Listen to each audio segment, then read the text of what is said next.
नमस्कार मैत्रिणींनो, आणखी एका नवीन व्हिडिओमध्ये आपलं सर्वांचं अगदी मनापासून स्वागत आहे। तर आजच्या व्हिडिओमध्ये आपल्याला चौकोनी गळ्याला छान सोपी अशी डिझाईन तयार करून घ्यायची आहे। तर त्याच्यासाठी मैत्रिणींनो, तुम्ही जो कोणता साईजचा ब्लाऊज शिलाई करत असणार त्या ब्लाऊजच्या मापानुसार शोल्डर, मुंडा, ब्लाऊजची उंची ही सर्व मापं टाकून घ्यायची आहेत आणि तुमच्या आवडीनुसार गळ्याची उंची घ्यायची आहे। तर मी इथं गळ्याची उंची, माझा जो काही ब्लाऊज आहे त्याच्या मापानुसार 9.5 इंचावरती उंची घेतलेली आहे आणि त्याच्यानंतर मग अशा पद्धतीने चौकोनी बॉक्स तयार करून आणि अस्तरचा कपडा मी कट करून घेत आहे। त्याच्यानंतर मग आपल्याला जो काही ब्लाऊज पीस आहे त्याच्यावरती हा अस्तर आपल्याला जोडून घ्यायचा आहे। त्याच्यासाठी ब्लाऊज पीस उलट सुलट बाजू बरोबर चेक करून घ्यायची आहे, कारण इथं आपल्याला अस्तर पलटवून घ्यायचं आहे।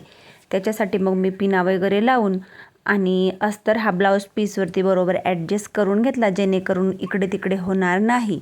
त्याच्यासाठी मग सर्वात आधी जो काही चौकोनी गळा आहे त्याच्यावरती शिलाई करून घेतली आणि त्याच्यानंतर खालच्या बाजूला कमरेच्या बाजूला कमरपट्टी लावण्याऐवजी तिथंसुद्धा एक शिलाई टाकून घेतली।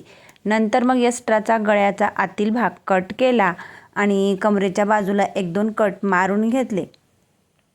त्याच्यानंतर गळ्याला जे काही कोने आहेत तिथंसुद्धा सरळ रेषेत 2 कट मारून घ्यायचे आहेत। शिलाईला कट जाणार नाही ही सुद्धा काळजी घ्यायची।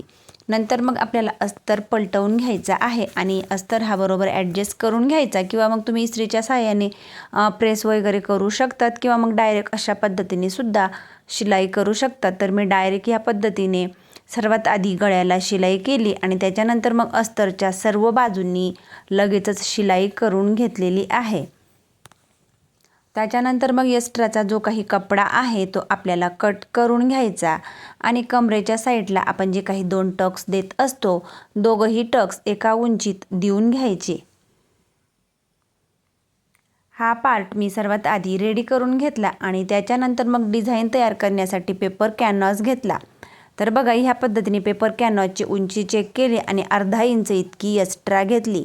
त्याच्यानंतर मग पेपर कॅनव्हास हा अस्तरवरती कट करून आपल्याला इस्त्रीच्या साहाय्याने अस्तरवरती पेपर कॅनव्हास चिपकवून घ्यायचा आहे। तर जो काही गळा आहे त्याच्यापेक्षा अर्धा इंच इतका एक्स्ट्रा घेतलेला आहे। पेपर कॅनव्हास मी सर्वात आधी अस्तरवरती चिपकवून घेतला आणि डिझाईनसाठी जो काही ब्लाऊजचा काठ आहे, साडीचा काठ आहे, तो घेतलेला आहे। सर्वात आधी इथं 1 इंच अंतर मोजून घेतलं। दोघंही जे काही डिझाईनसाठी आपण पट्ट्या घेतलेल्या आहेत त्यांच्यावरती 1 इंच अंतर मोजून आणि ह्या पद्धतीने आखून घ्यायचं आहे आणि त्याच्यानंतर मग जे काही 1 इंच अंतर आहे तिथं आपल्याला गोल आकार द्यायचा आहे। तर तुम्ही तुमच्या आवडीनुसार मापं टाकून देऊ शकतात। तर बघा, दोघंही पट्ट्यांवरती सेम 1 इंच अंतर मोजून आणि आखून घेतलं। नंतर मग छोटी पाण्याची बॉटल घेतली आणि त्याच्या साहाय्याने बरोबर एका मापात मी या पद्धतीने गोल राऊंड मारून घेतले। तर दोघंही पट्ट्यांवरती सेमच पद्धतीने आपल्याला अशा पद्धतीने ही डिझाईन तयार करण्यासाठी अशा पद्धतीने शेप देऊन घ्यायचे आहेत।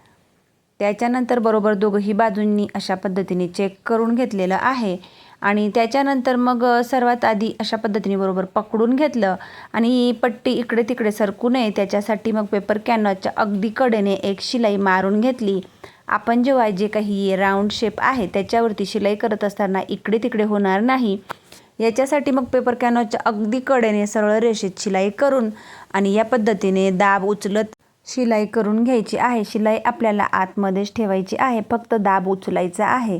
नंतर मग जी कडेने सर्वात आधी एक शिलाई टाकून घेतली होती ती आपल्याला कट करून घ्यायची आणि त्याच्यानंतर मग ह्या पद्धतीने जे काही कोने आहेत तिथील एक्स्ट्राचा कपडा कट करून पूर्ण जे काही गोल आकार आहेत त्यांच्यावरती छोटे छोटे कट मारून घ्यायचे आहेत।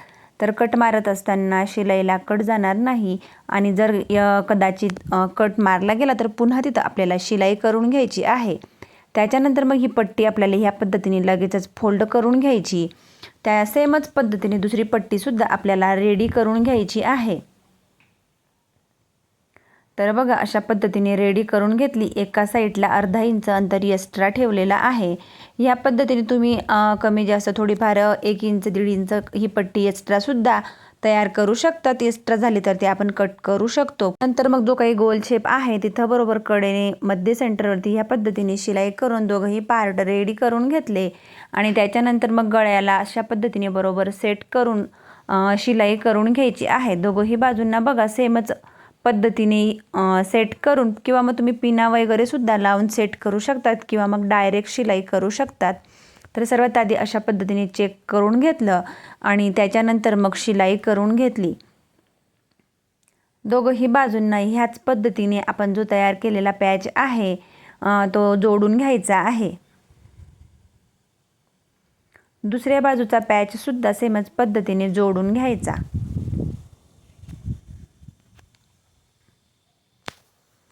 या पद्धतीने जोडून झाल्यानंतर आपल्याला सर्वात आधी डिझाईन तयार करण्यासाठी पट्ट्या कट करून घ्यायच्या आहेत. तर तुमच्याकडे काठाचा एक्स्ट्रा कपडा असेल तर तो घेतला तरीही चालेल किंवा मग ब्लाऊजचा कपडा घेतला तरीही चालेल. तर ह्या पद्धतीने जी काही लांबी रुंदी आहे तुम्ही तुमच्या आवडीनुसार घेऊ शकतात आणि अशा पद्धतीने तिरकस पट्ट्यांवरती शिलाई करून घ्यायची आहे. त्यांच्यावरती लगेच डबल शिलाई मारून घेतली आणि दोघंही पट्ट्या सेमच पद्धतीने आपल्याला तयार करून घ्यायच्या आहेत. तर यांची लांबी रुंदी तुम्ही कमी जास्त घेऊ शकतात. जर कपडा एक्स्ट्रा असेल तर थोड्या लॉंग पद्धतीच्या या पट्ट्या कट करायच्या किंवा मग कमी असेल तर ह्या 7-8 इंचाच्या घेतल्या तरी देखील चालेल.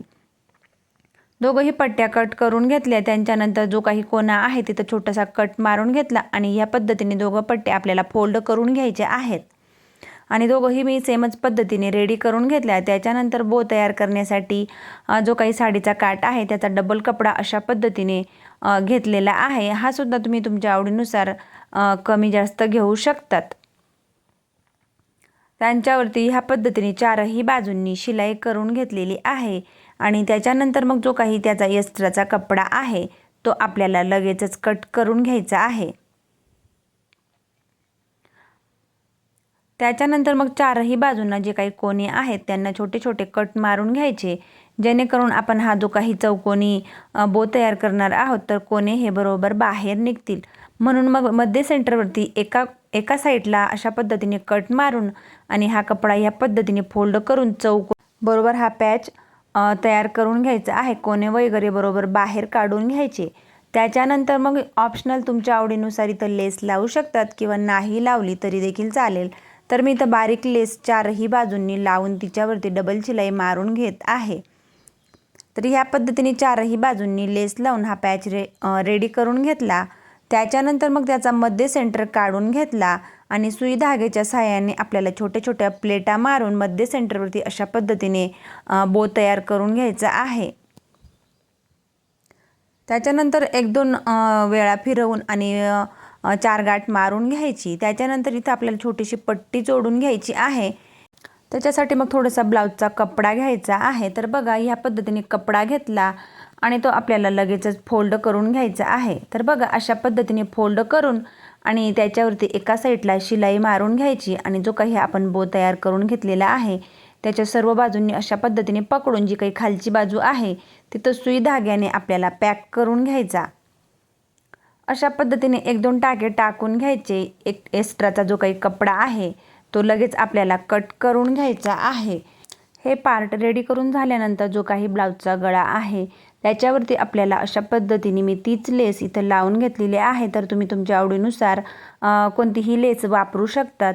लेस अशा पद्धतीने लावून तिच्यावरती आपल्याला लगेचच डबल शिलाईसुद्धा टाकून घ्यायची आहे. खालची जी काही कमरेची बाजू आहे तिथंसुद्धा आपल्याला सरळ रेषेत लेस लावून घ्यायची. ब्लाऊजचा गळा आहे त्याचा मध्य सेंटर काढून घ्यायचा आणि त्याच्यावरती बरोबर चेक करून झाल्यानंतर ज्या काही पट्ट्या आहेत आतमध्ये फोल्ड करून मशीनच्या सहाय्याने किंवा मग सुई धाग्याच्या सहाय्याने अशा पद्धतीने मध्य सेंटरवरती ते आपल्याला बरोबर ॲडजस्ट करून घ्यायच्या. नंतर मग जो काही बो तयार करून घेतलेला आहे तर सुई धाग्याच्या सहाय्याने मी अशा पद्धतीने अगदी परफेक्ट मध्य सेंटरवरती जोडून घेतलेला आहे आणि तिथंसुद्धा 1-2 टाके मारून घेतले. फायनली मग आपली कमी वेळेत खूप छान अशी ट्रेंडिंग डिझाईन इथं तयार झालेली आहे. तर मैत्रिणींनो, व्हिडिओ आवडल्यास लाईक करा, शेअर करा आणि चॅनलवरती नवीन असल्यास चॅनलला सबस्क्राईब करून जवळच असलेल्या बेल आयकॉनला प्रेस करा. म्हणजेच माझ्या अशा येणाऱ्या नवनवीन व्हिडिओची अपडेट तुम्हाला येत राहील. आणि हाईप करायला सुद्धा विसरू नका. व्हिडिओ आवडल्यास नक्की लाईक करून चॅनलला सबस्क्राईब करा.